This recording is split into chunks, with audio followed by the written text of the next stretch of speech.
So in this video, we're going to look at when you have a change in the amplitude, a change in the vertical shift, and a change in the period.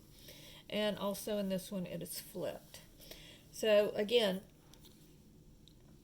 the first thing that we're going to look at is we're going to look at the whether or not it's flipped. So in this case, it is negative, so it will be flipped. We know that we're dealing with the sine function, so it's going to start at the midline, and the amplitude is 1/2.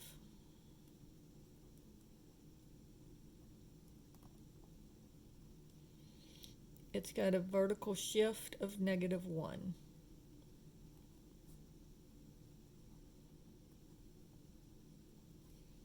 All right, so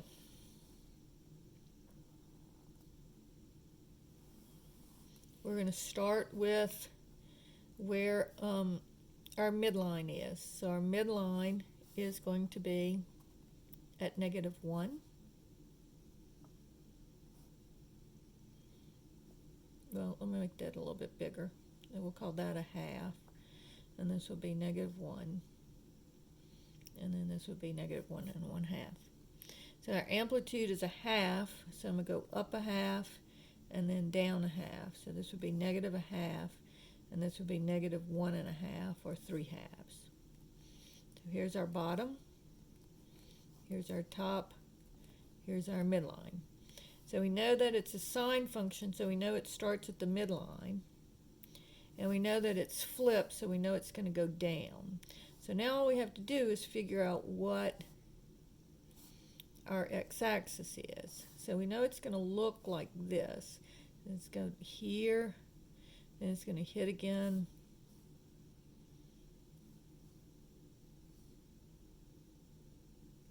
At the midline here, at the top here, and then at the back to the midline here.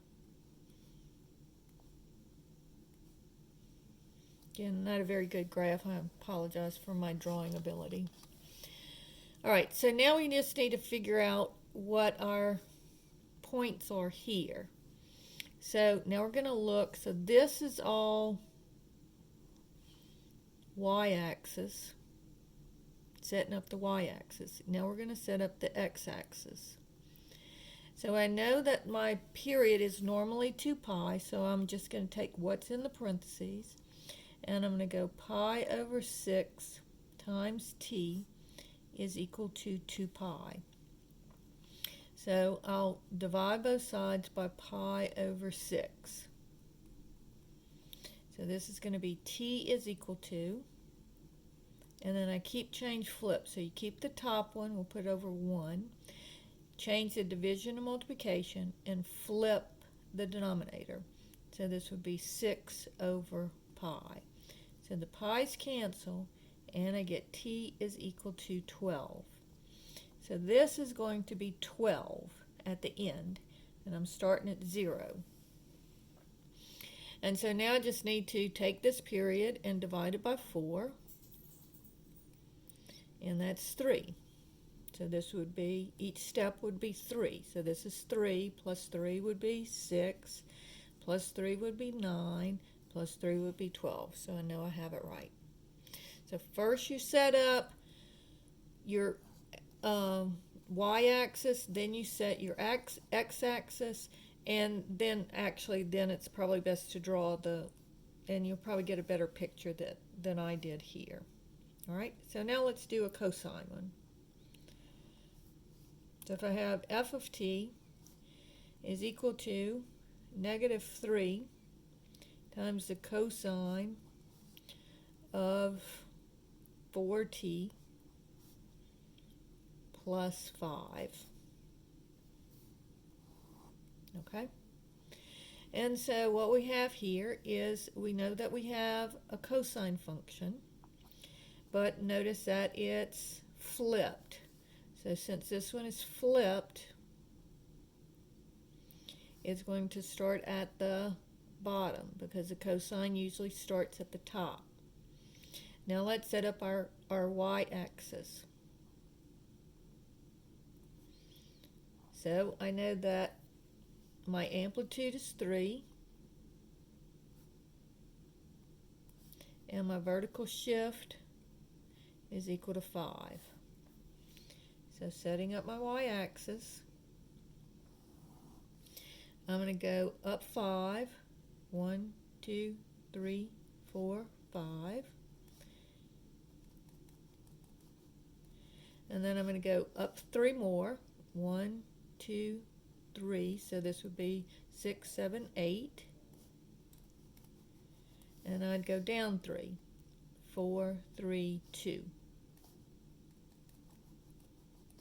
All right, so there is my y-axis set up. So now let's go ahead and look at our x-axis. And so now I know that my normal period for the cosine function is 2 pi. So I'm going to go 4t is equal to 2 pi. Divide both sides by 4. And I get t is equal to pi over 2. Right? So from the start point, which will start at the bottom, to the end point is pi over 2. So these are going to be little tiny, tiny steps. So over here will be pi over 2, and it's starting at 0. All right, so now I need to divide this by 4. So pi over 2 divided by 4 over 1 is keep, change, flip. You keep the numerator, change the division and multiplication, flip the denominator. So this becomes pi over 8. So this would be pi over 8. And if I do pi over 8 plus pi over 8, I get 2 pi over 8, which is just pi over 4. And then 2 pi over 8 plus pi over 8 will give me 3 pi over 8. And then 3 pi over 8 plus pi over 8 gives me 4 pi over 8, which is pi over 2. And so notice that it does, let me make sure you can see this.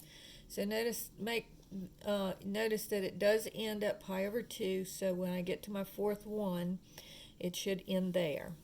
So now all I have to do is I need to draw my cosine function. And remember, it's flipped, so it's going to start at the bottom. So it starts down here. Here it's going to hit the midline. And then here it's going to hit the top. Then here it'll hit the midline again. And then here it'll hit the bottom. So you see, you end and start at the same part.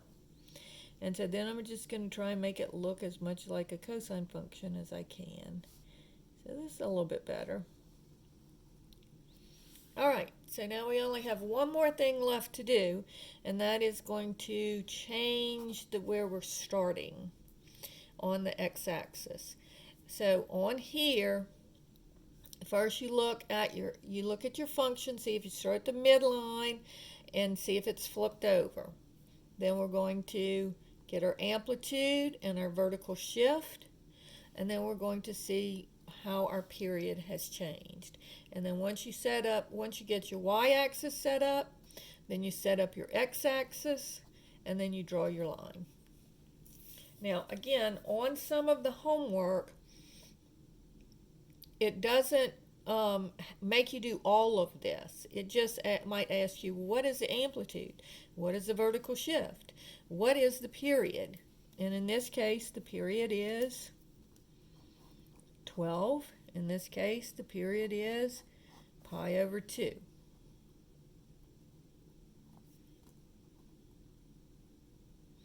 And so those are the kinds of questions that they could ask. And then sometimes they do get you to draw it.